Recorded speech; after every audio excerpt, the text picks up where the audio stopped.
Ladies and gentlemen, welcome back to Dominions 5. It is time once again for some basic nation analysis. I was going to go back into the Late Age and examine some more of the Late Age nations, but I realized as I was going through them, or rather I recalled, almost all the Late Age nations are actually Late Age versions of nations that have progressed through the ages. In the Early Age especially, of course, all the nations are new.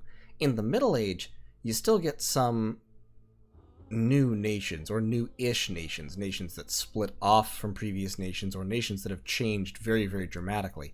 In the Late Age, however, almost all the Late Age nations are more or less continuations of Middle Age nations, not always thematically or in terms of what their abilities are, but certainly in name and history.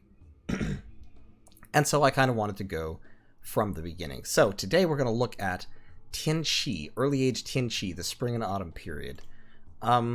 This is actually the nation that I played my very first ever game of multiplayer Dominions 4 with, and I was awful. I sucked tremendously. I got destroyed. But it was a lot of fun, and it was what got me into Dominions multiplayer. So, Tinchy is obviously Chinese mythology, is what this is based off of, and specifically, this is based off of the early period of Chinese history where China was broken up into multitudes of warring states that eventually kind of coalesced into an empire.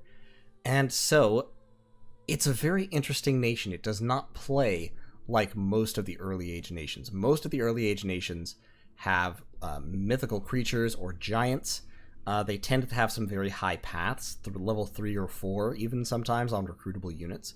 And they tend to have lightly armed and lightly armored troops, generally with bronze and leather and stuff like that. Tinchy is more or less the opposite of all of those.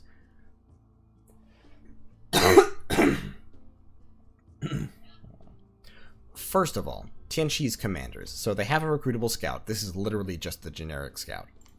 They don't have like a low-level recruitable national commander. Instead, they jump straight to the noble commander, who is a pretty decent commander, 80. They don't have a level 40 national commander. And he's a size 4 trampler with high protection. So, to be honest, he's not bad. He's expensive. He's not worth his cost to spend time recruiting, really. But the noble commander is sort of hilarious because every Tinchy province defense gets a noble commander, even 1 point. And so, as Tinchy, often it's worthwhile to buy 1 point of province defense rather than 6. 6 is normally the minimum to stave off a few minor bad events and to prevent people from capturing your provinces with scouts.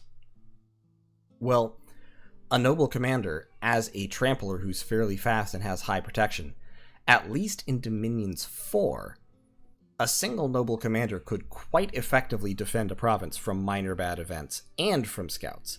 So in Dominions 4, you would see people sometimes just put in 1 point of province defense as Tinchy just to get the chariot, and then ignore everything else. Because if you put in more, of course, he will HP route when all the militia or whatever get killed. In any case, kind of fun, not exactly, nothing more than niche. Mage-wise, they only have 4 mages. The first is the Master of the Dead, who is holy and death magic, and has spirit sight. Masters of the Dead are excellent. They're reasonably efficient research monkeys. They are excellent at taking care of, well, undead. They have this Throne Sutra attack that paralyzes undead and does extra damage and is armor negating, which is interesting. Still not a very effective attack against anything except the undead, but of course they can also banish, and they have 1 level of death magic, which becomes extra relevant when you take into consideration some of Tinchy's national spells. Next, they have the Master of the Way. The Master of the Way is also a level 1 priest. He starts with 1 level of water magic and then can random air, water, astral, and nature. Astral means these guys can work in communions. Water means they can be water 2, which is actually a pretty useful path. And nature, of course, means they can have nature 1 and cast swarm and protection and basic nature spells like that. So Masters of the Way are actually pretty solid. In addition, they have a very high max age, so they need not eat. So they have some cool little special abilities to them. These two are capital only, and this points out one of the real interesting factors and one of the real limiting factors about Tinchy. Masters of the Way are okay mages. They're not fantastic, but like their upkeep is low, and they can have Water 2 or Water Nature cross paths, which are nice, or Astral, so they can form communions. Those are all good qualities. Masters of the Way are not bad mages, but Tinchy's two real mages, their two like independent battle mages, are both capital only and fairly expensive. And by fairly, I mean quite expensive. So Masters of the 5 Elements, 255 gold. They have one level in every elemental path plus nature, and then they get one random. Exactly one. So they can be Fire 2, Air 2, Water 2, Earth 2, or Nature 2. But never more than one of those things. It's interesting because, like, depending on what their random is. Okay, so Masters of the 5 Elements always have a good thing they can do. If they're Fire 2, they can cast Flaming Arrows. If they are Air 2, they can cast Thunderstrike and summon Air Elementals. If they're Water 2, they can cast Acid spells, they can summon Green Lions, and they can summon Water Elementals, they can cast Numbness or Quickness, etc. If they're Earth 2, they can cast Earth Power to boost themselves up and cast Earth buffs. If they are Nature 2, they can cast Wooden Warriors, and they can boost themselves up carrying a Thistle Mace to cast Howl. Stuff like that. They always have a thing they can do. The problem is they're expensive for that thing. Because they're paying for having 5 paths, when in any given situation, they realistically only have about 3. In any given combat, like if you're a Nature 2 random Master of the 5 Elements, you're not really going to use your Air Magic or your Fire Magic. If you are a Fire 2 Master of the 5 Elements, you're not really going to use your Water Magic. If you're an Earth 2 Master of the 5 Elements, you'll use your Earth and your Nature and maybe your Air, but not really your Fire or your Water. You see what I'm saying? They're paying extra for paths they don't really use. Now, this does not make them bad mages. They're pretty solid just because they are so versatile, they have so many different things they can do, and so they're difficult to predict and they're difficult to counter, because they can have level 2 in any of the elemental paths plus nature. And the ability of Tinchy to have these guys is a fairly decent improvement, especially because their upkeep is cut in half because they are sacred. Overall, I think priest mages are a pretty strong national feature. It does make them more expensive to recruit in the first place because you have to build a temple, but it also means that their upkeep is less, so in the long run it works out. Now, of course, Tinchy has only priest mages. They don't have any non-priest mages, so they always must build a temple everywhere they go, no matter what.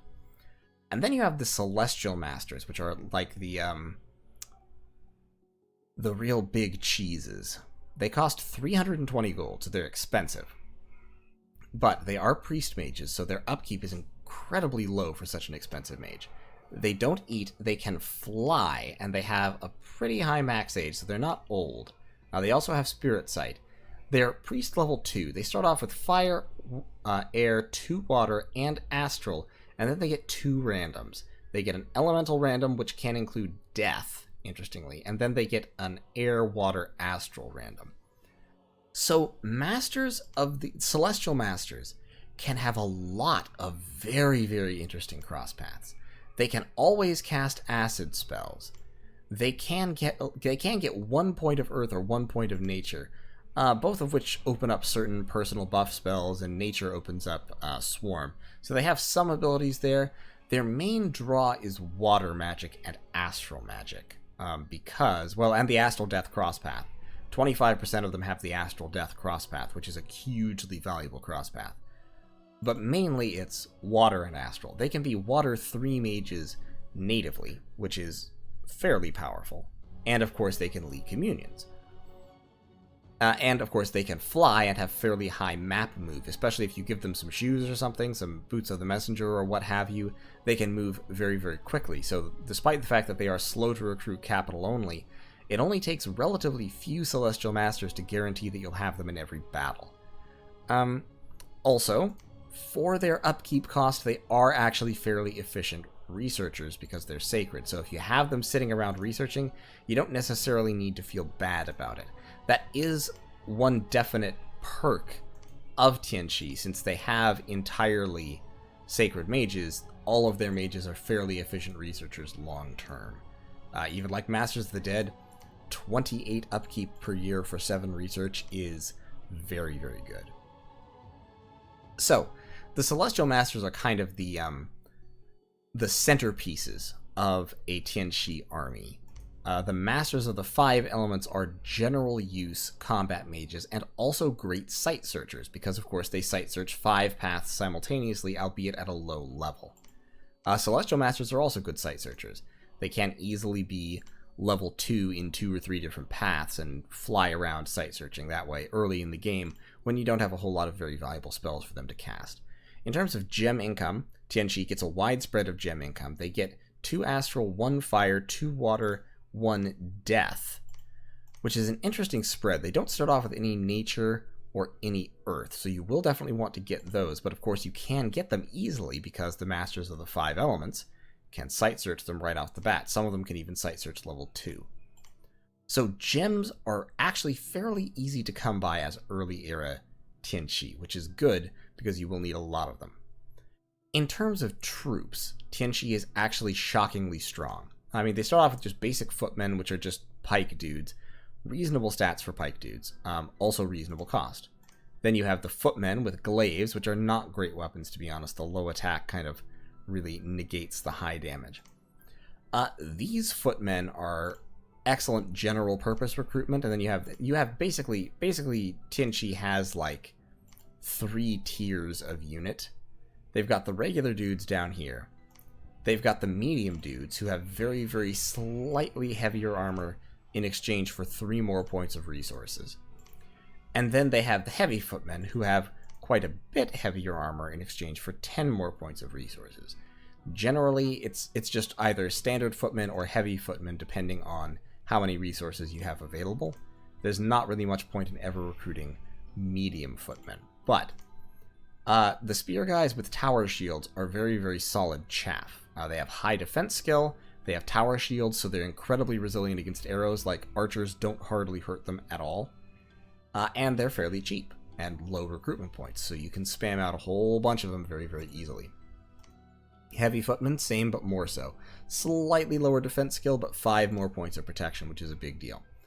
Also, Tinchy has archers with composite bows, so they have higher precision, do slightly more damage, and have a longer range than regular short bows. On top of that, they have 10 protection. So Tinchy archers are very, very powerful in the early era where you're fighting things that don't have much armor, and most of your enemies will only have short bows. Your troops are largely immune to arrow fire. Most other people's troops are not, and you have better arrows. So that is kind of the core of the Tinchy troop strategy. Shielded footmen blocking for large masses of arrows. You can cast flaming arrows easily. 20% of Masters of the 5 Elements can cast flaming arrows. That's enough to get it in any battle where you want it, once you've hit that research level. Also, 25% of Celestial Masters can cast flaming arrows. So you can have flaming arrows pretty much wherever you want, so long as you have your capital. Once again, Tinchy is very, very capital dependent, the early era. You do have horsemen, and your horsemen aren't bad. They're relatively cheap. They are higher recruitment points, so you have to keep an eye on your recruitment point total if you want to be recruiting Tinchy horsemen. They've got composite bows, and they have light lances. Effectively, these are independent light cavalry, but with slightly better stats.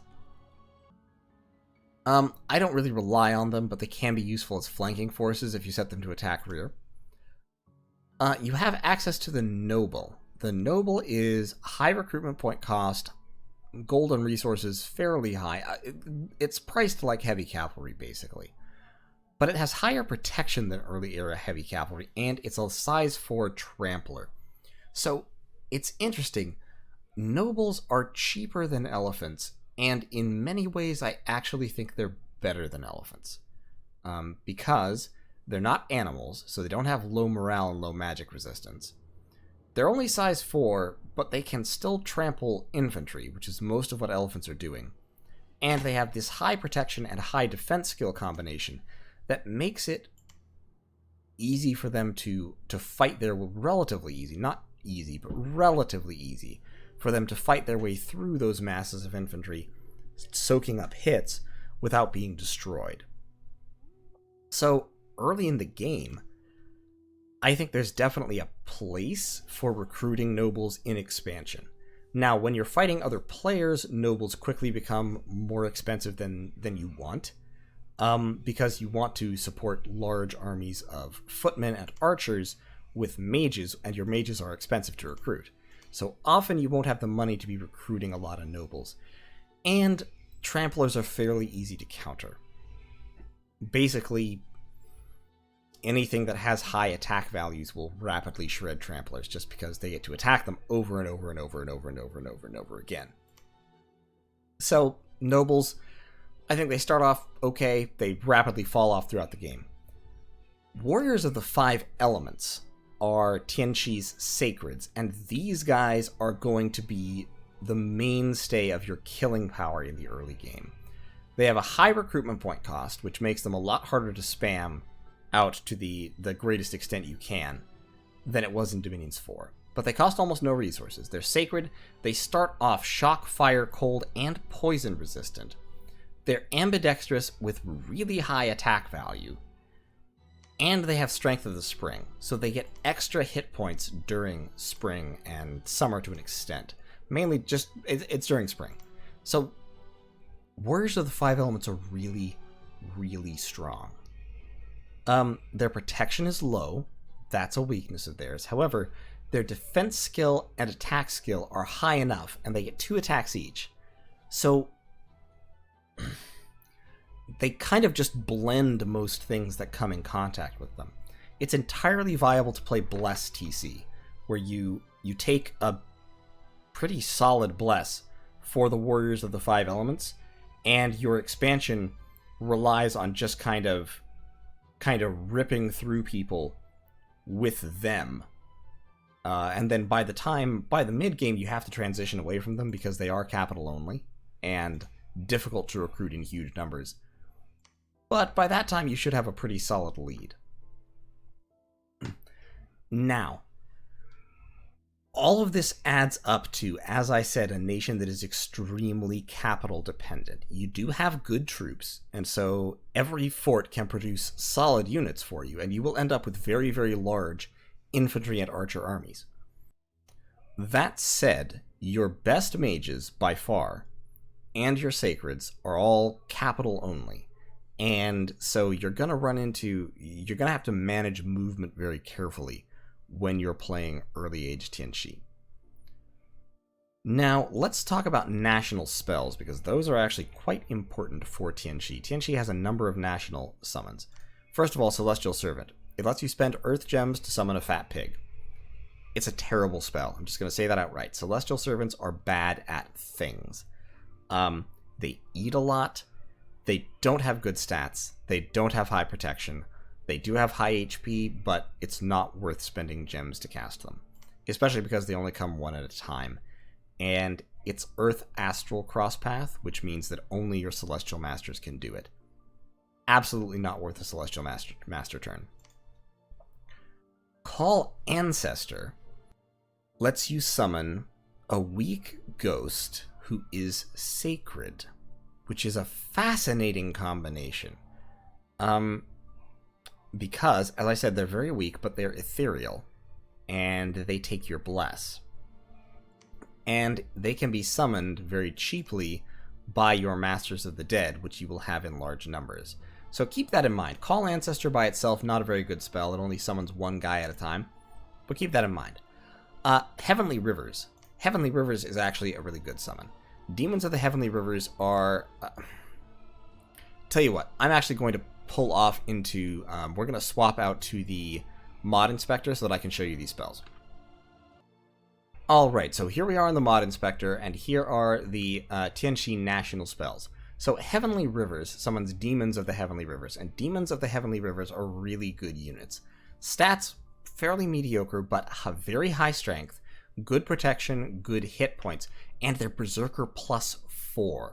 What this means is also they're sacred, and amphibious, and have Spirit Sight. So basically, they can't be stopped, because they can go underwater, they have Spirit Sight, so they can fight ghosts and in the dark. Darkness doesn't bother them.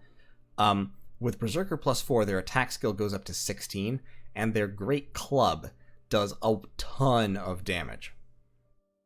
So, this being so, Demons of the Heavenly Rivers are extremely solid summons, especially because, remember, you're Tinchy. You already have powerful sacreds. You already want a pretty heavy bless. If you apply a heavy bless to Demons of the Heavenly Rivers, they become terrifying. Absolutely terrifying. And even if the battle goes wrong for you, they will keep you on the field so long as they're alive. Now, once again, Demons of the Heavenly Rivers, well, actually, I'm sorry, I messed myself up because I was thinking of a different spell. Demons of the Heavenly Rivers can be summoned by astral random Masters of the Way. So they can be summoned without having to spend, slow to recruit capital-only mage turns on it, which makes them an extremely effective summon. You will need water gems for them, but you start off with some water gem income, and you can easily find more because you have Water 1 and Water 2 mages that you can recruit anywhere. Celestial Hounds.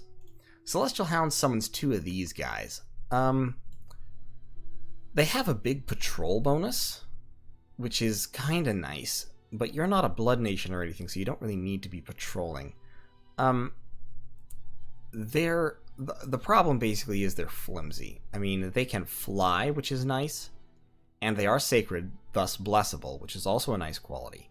But with protection 7 and defense skill 10, they just tend to die too quickly, I feel like, to be really worthwhile. They're like, how do I put it?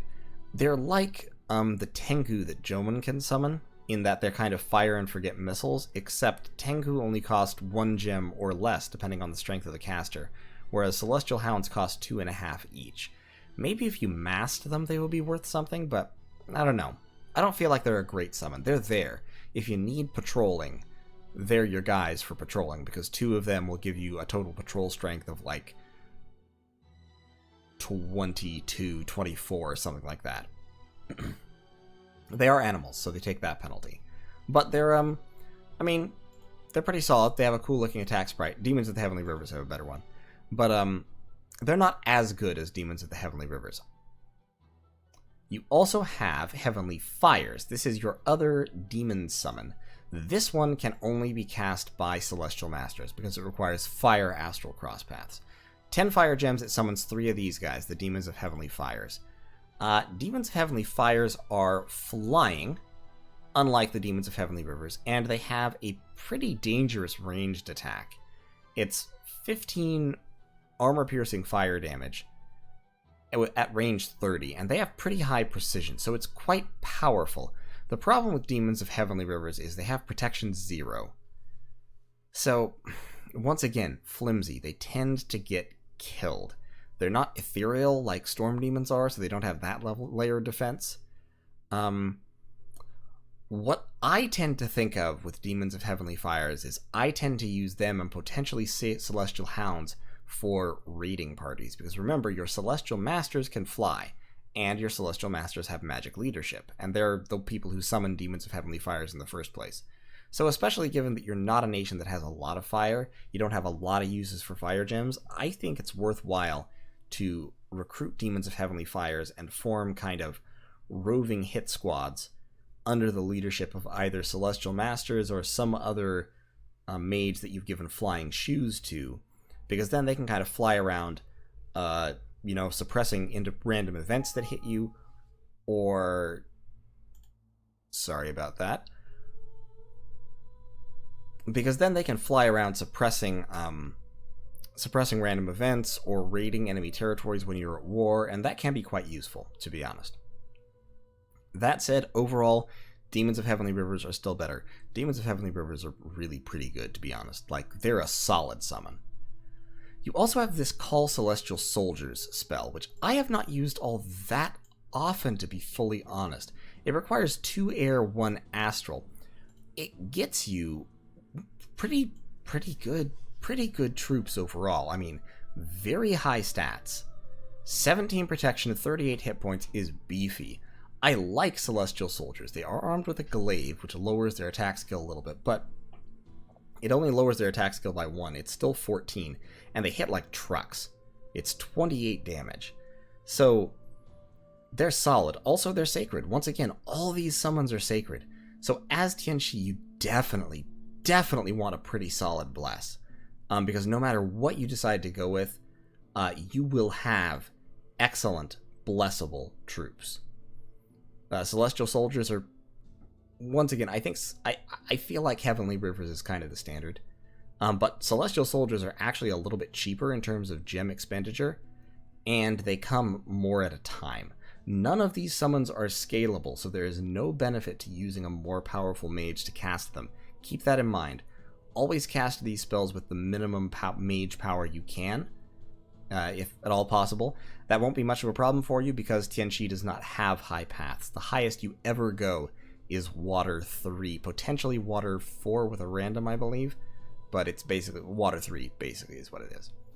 But so these three at least are pretty, those three are pretty solid. Like I said, Celestial Hounds, I'm a little bit more on the fence about. I feel like they're just too flimsy to perform the combat role that they could potentially have of flying shock troops, unless you take a really, really heavy bless on them. But if you look at these units, like, I would consider a regeneration bless with Tinchy, which is weird to say when your recruitable sacreds are humans, but in the spring, they get up to almost 20 hit points. And these guys all have solidly giant level hit points, so regeneration would definitely help them. It's a thought. It's a thought. This also is a hilarious spell. Wrath of the Ancestors. Sauromatia can actually also cast these ancestor spells, and they're to some degree better at it because they have more death, but any Master of the Dead can cast this spell. It does take Conjuration 7, so it's fairly late game, but it summons 20 ancestral spirits, and this is what ancestral spirits are. They're garbage. Their stats are garbage, but as I said, they're ethereal.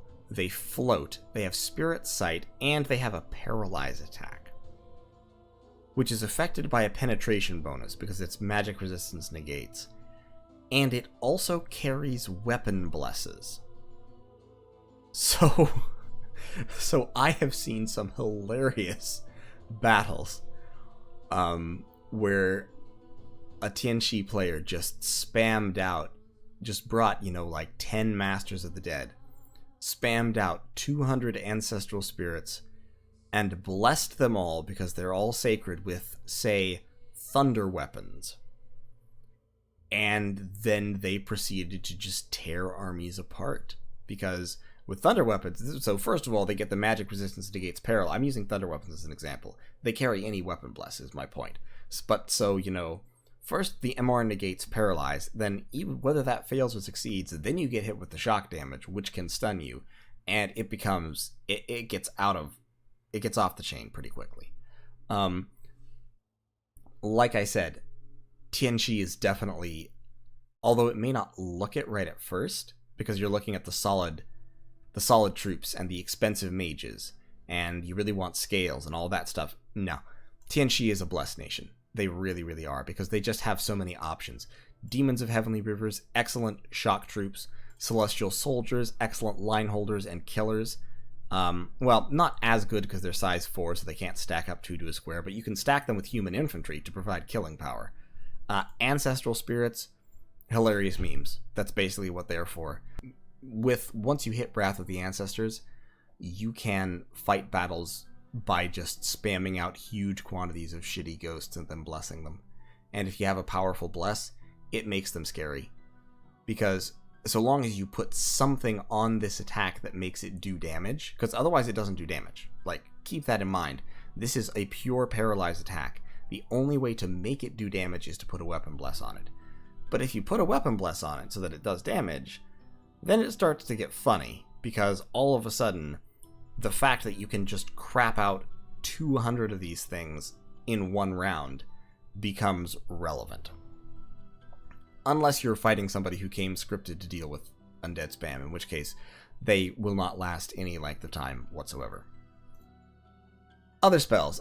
You have Celestial Chastisement, which is an interesting spell. I have not seen it cast much because it requires 3 astral, and it's a weird one. it has relatively short range, but and it only hits one person is really the thing. But it's actually an enslave spell for magical beings. So it does damage with no save, first of all. It does 8 armor negating damage, which is not bad, if only it wasn't single target. And then it makes the target take a magic resistance check, and if they fail, they switch sides. They become yours. It only hits magical beings, but, like, I could potentially see a niche use for this as, like, an anti-elemental spam spell. Unfortunately, because it requires Astral 3, you pretty much have to have Celestial Masters or you have to have set up a communion to do this. And I don't think it's worth all that, to be fully honest. It only hits one target, and it's relatively short range, and I just don't think it's worth it. I feel like it wants to be a good spell, but it's just not there. Other national spells, Ambush of Tigers and Herd of Buffaloes just summon Chaff. Herd of Buffaloes is actually kind of interesting because it summons Berserk Trampler Chaff, which is kind of cool. Internal Alchemy. Once again, it's a spell that only Celestial Masters can cast. And it makes you younger, but it also has a chance to make you insane because you're eating mercury as part of the spell. Cinnabar, which is transmuted Quicksilver. Quicksilver is another word for mercury. So, yeah, this is a spell where you drink a whole bunch of mercury and become younger, but also potentially crazy. So, generally not worth it, since you're casting it on your slow-to-recruit capital-only mages. If one of them has gotten withered and really old or something, you might try it, but it only youthens you by 15 years, so, like, I don't know. I don't know about it. I wouldn't normally. I can see there will be edge uses, but not normally. You also have Contact Huli Jing. Huli Jing are fox spirits. This is actually... Well, let me show you. So, yeah, there's the Kitsune. There's the Huli Jing. Do you notice something? They're literally the same unit. Exactly the same unit. So, yeah. I mean, I think Kitsunes are pretty solid. They even have the same second shape. Like, look at it. It's exactly the same. They just have different names because they're from different cultures. Like I said, I think Kitsunes are very solid. I said this when I was talking about Jomon. Kitsunes are great mages. So the ability to summon them is great, especially because it only takes a Nature 2. So any of your Nature 2 random Masters of the 5 Elements can cast this spell and give you a Nature 3 mage with also at least 1 or 2 randoms. I mean, it's possible to get no randoms, so worst case scenario, it's a Nature 3 that's also extremely stealthy, which ain't bad. But best case scenario, she has 7 paths. Odds of that are fairly low, but I mean, they're not actually tiny. 25%, 12.5%. Yeah, like 1 out of 8. 1 out of 8 Kitsune will have 6 paths, and then a quarter of those will have 7. So it certainly won't be out of the ordinary to get a 5-path or a 6-path Kitsune, which is, or Huli Jing, I guess I should say. So this is also a solid spell. If you want, especially more nature magic, Contact Huli Jing is a great little spell to cast. So in general, Early Age Tianchi has a really solid set of national summons. Where did they go? Where'd they go? There they are. A really solid set of national summons. Heavenly Rivers, Huli Jing, Heavenly Fires, Celestial Soldiers, and Wrath of the Ancestors, all very good. Herd of Buffaloes can be good. Ambush of Tigers, Tigers ain't bad. They're just chaff. If you have the spare nature gems, especially early in the game, summoning tigers, you could do worse. They're just animal chaff to help kill people in early expansion. So, for a pretender, unfortunately, Tinchy does not have access to a lot of good pretender chassis. they've got a couple of immobiles. The Statue of War gives you fire and earth, and it spawns brigands, especially in Turmoil. The Fountain of Blood is kind of a weird choice because Tinchy has no blood whatsoever. The Oracle is very thematic and gives you Fortune Teller and all kinds of things. Can hold Magic Penetration Bless and Quickness, which is a classic high-level meme bless. You do have access to the Kami of the Sun, who is not too shabby an expander, especially as Titans go. Especially since you can forge her all kinds of equipment because you have good forging capabilities from your very, very wide crosspath mages. So, Kami of the Sun, that's a potential. A lot of the others I don't really like Kami of the Moon. The Dharmpala of the Underworld isn't a terrible choice because he comes with Horseface and Oxhead, which are pretty solid. They're a lot like Celestial Soldiers. Fire Death Crosspaths, High Level Fear. Not terrible. Not terrible. These other ones are basically terrible. Do not ever, under any circumstances, take a Celestial Carp. There is no reason to take the Celestial Carp. The Celestial Carp is awful. Just the worst. The Nyorai, very similar. Bringer of Fortune is nice, but you will never want a Nyorai for any other reason, and 220 points is too many for Bringer of Fortune. The Jade Emperor is kind of cool because he has a lot of crosspaths. Unfortunately, they are all crosspaths that you already have. So you only take him if you have one really specific spell in mind that you want the Jade Emperor to cast a lot, and I can't think of what that spell would be. You do have the option of a Demi-Lich. I mean, it's an option. If you just want a relatively cheap Bless chassis, especially one that gives you lots of death, the Demi-Lich is a good solid option. You could take the Dragon King. Dragon King is not a terrible expander. You could take the Ghost King. Ghost King can also be a niche successful expander. Or you can take a Rainbow. You can take the Master, the most accomplished sage in the Empire, who is very cheap and gives you some Astral. You can pump that Astral up high. He flies. He's ambidextrous for some reason. He has an enchanted sword also for some reason. Anyway, he ain't bad. The Frostfather is a classic high-level Bless Rainbow chassis if you want that. The Great Sage is an adept researcher and an inspiring researcher, so, I mean, there's options in the Rainbow category, but basically, for Tinchy, if you want an Awake Expander, probably the most successful option is also the most boring, is just to take an Earth Serpent. If you do take an Earth Serpent, then you can push your Bless up to, like, Earth 6 or 7. Fortitude is a great Bless for your demons. Fire and Shock Resistance is a good Bless for people, although you already have a lot of Elemental Resist, so you can actually skip. You're one of the few nations that can get away with skipping this, and still not fear Thunderstrike spam too much.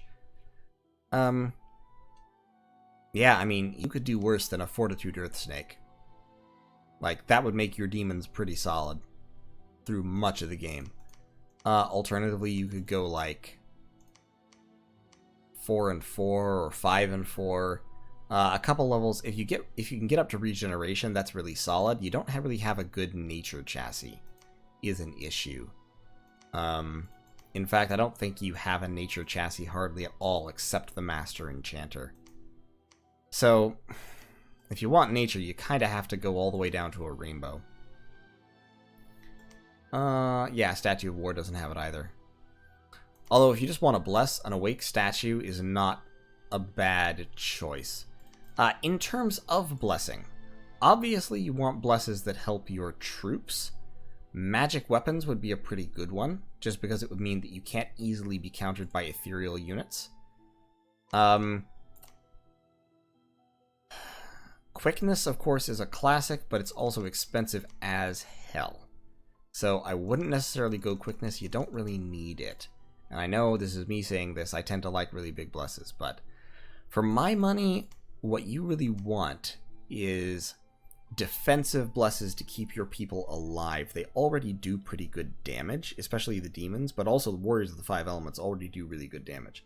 Now, don't get me wrong, Quickness warriors of the 5 elements can be hilarious, because then you're getting 12 high attack, high damage attacks out of every square, and they just blend anything they come in contact with furious speed. If you're going to do that, then go Frostfather, by the way. And take quickness, and then, like, swiftness. Quickness and swiftness times 2 makes them hilarious.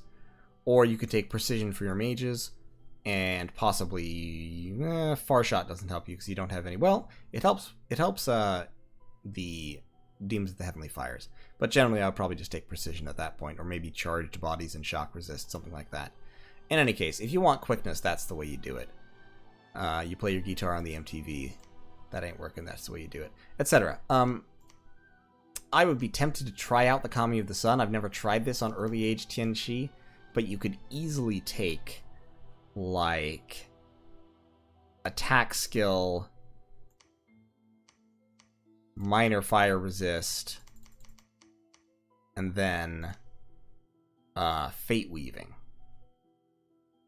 Because you can dump, I mean, you can dump that because you don't need that much. You could take fate weaving so that you debuff anyone who's attacking you. Then you have the plus attack yourself. Scales-wise, Tianxi doesn't really need much. I would probably dump temp scales. I would get growth. Getting magic is not a terrible idea because it makes your Masters of the Dead even more efficient researchers. Getting production isn't a bad idea because your heavy footmen require a lot of resources, and your archers are slightly more resources than gold. So a little bit of production wouldn't hurt you, but you don't need to go crazy with it. Like one, you can leave it neutral without hurting yourself much. I wouldn't go too heavy into sloth. Maybe neutral. You can take turmoil because most of your units only require 9 recruitment points. So recruitment points are not a huge limiter for you unless you're spamming a whole lot of horsemen, or for some reason you're spamming a whole lot of nobles, which you shouldn't really be doing. So for my money, scales-wise, I would probably do something like that for Tianxi. A little bit of magic, a little bit of turmoil. Your income is a little bit low, but you're not... you have expensive mages, so that hurts you a little bit, but you can live with it. You have growth 3, and it gives you, a pretty decent bless, including the fate weaving. You can expand with the Kami of the Sun. The other option, of course, is, like I said, just the Earth Snake. That's a less of an effective blessing for your sacreds, because at that point what you want is, like... Well, hard skin certainly doesn't hurt anything. Hard skin would help the Demons of Heavenly Rivers quite a bit, because they don't wear armor, so that would pretty much just kick their protection up by 5. Then probably take a little bit of nature, and get... Unaging would actually really help your mages, because it makes them age more slowly, naturally, as it says on the tin. And then you could also take a point of resilient or something. And then that would let you get 1 more scale, maybe, with 6 Dominion. So you could take another point of magic, or you could take a point of production. Probably another point of magic for my money. Anyway, when you're playing Tianxi, the things to remember are, you have good sacreds, both recruitable and summonable. You have good sight searching, so you should be sight searching early and often. In terms of combat magic, your main strength is your flexibility. You have communions in the form of Masters of the Way, backing up Celestial Masters. You have a lot of elemental magic. You have astral. You can do a ton of different things. You have trouble doing the high-level, late-game, powerful things, except for astral and water. Those two you can do really, really well. All the other elements, you have to get a little bit more creative. You do have to boost a lot. You have to focus on kind of achieving what you want to achieve. Your forging is pretty good. You don't have direct forge bonuses, but you do have wide cross paths. And so getting up to construction 4 and construction 6 fairly early will be useful. Magically speaking, for my money, early on you probably want to research alteration and conjuration. Getting up to where you can recruit, you can summon Heavenly Rivers at conjuration level 3, that's probably your first target to be honest. And I mean, that gives you lesser elementals as well, and you can summon every lesser elemental trivially, so those can carry you for a little while. Later on, you can summon yetis with your Celestial Masters very easily. You can summon cave crabs. You can do a whole lot at Conjuration level 3. You can use Dark Knowledge to find more death magic and start building up death gems. At level 5, you get Conjuration, you get Heavenly Fires, and at level 6, you get Celestial Soldiers. I would probably want to branch out into Alteration and Enchantment before going that high up Conjuration. You want Enchantment to get up to Haste, and, well, not Haste, what am I saying? To get up to Flaming Arrows, and then up to level... the problem is once you get up to these higher levels, these spells become extremely difficult for you to actually cast. Hidden in Snow is one that Celestial Masters can potentially cast if they random the Death. A Death random Celestial Master can just put on a Water Bracelet and cast Hidden in Snow, which is a pretty solid spell. It gives you Unfrozen. I personally think Hidden in Sand is better, but Hidden in Snow ain't bad. Flaming Arrows and Hidden in Snow are pretty much what you want out of here. You can cast Foul Vapors, which is a really powerful spell if you have poison resistance.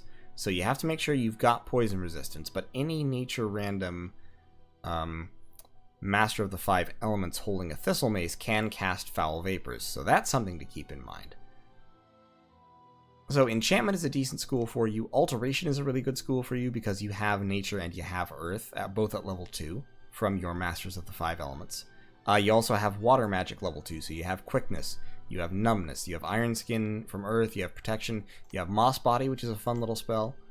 You have Swarm, of course. Swarm is a titular spell of Nature Magic, and you have lots and lots of Nature Magic. As you level up, you'll have access to Maws of the Earth, to Iron Warriors, eventually to Marble Warriors, so Alteration does a lot for you.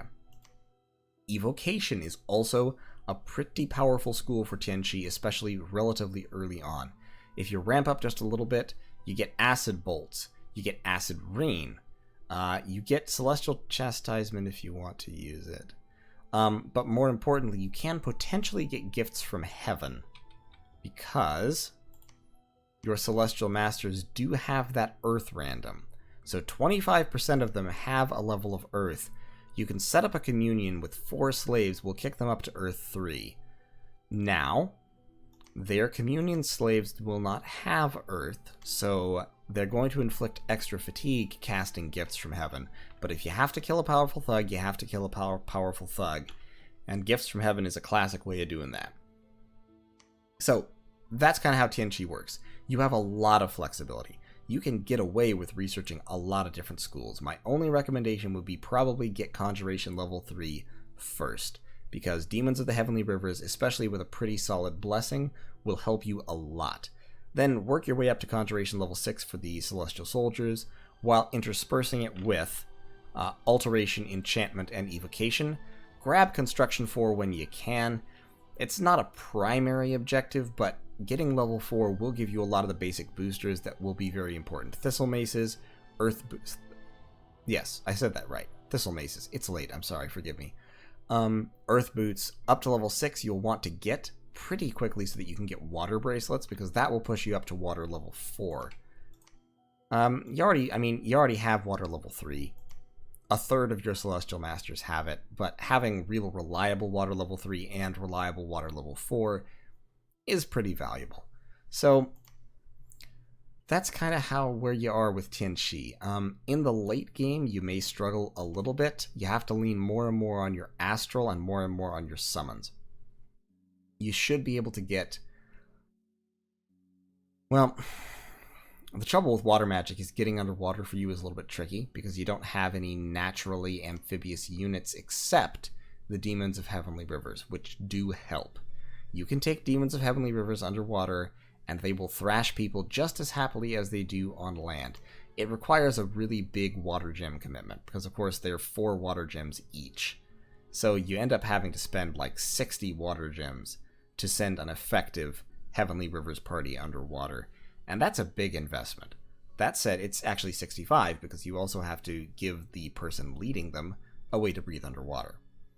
But that said, if you can do that and get underwater and start summoning like Queens of Elemental Water and all that stuff, it can help you leverage your water magic a little bit more heavily. And you do have a lot of, if there's one thing you have a lot of, it's water magic. So that's worth considering. I would not call it a primary strategy. But if you don't have a water nation near you and you have some ponds or you have a little piece of the ocean or something that's near you, you might think about diving down there, especially if you took an earth snake who is amphibious. Water provinces tend to give you a lot of gold, so if nothing else, you might get some money out of it. But generally, you're going to be leveraging your flexibility in battle magic to do things that your opponents don't expect. One thing that your opponents will expect, but that you should still definitely do, summon a lot of green lions. Manifest Vitriol is a fantastic spell, and you should do it a lot. Where'd it go? It was... There it is. Manifest Vitriol. Great spell. Summon green lions. Summon many green lions. Cast it a lot. Because it only requires water gems, of which you'll have a ton, and it gives you acid bolt casters for free. So, do it. In any case, that is all I have to say about early age Tinchy for now. Next time we'll move on to middle age Tinchy and then late age, and then I'll probably step aside to do the pop kill nations, which I think will be interesting before we go back to chugging through the nations one era at a time. So, thank you for watching. If you enjoyed this video, consider subscribing to the channel and or leaving a buck or two on my Patreon, which I would appreciate very much. It'll go into the computer fund and help me do this kind of stuff for you guys mo better. What else do I have to say? Nothing. That's about it. Thanks for taking time to watch, and take care.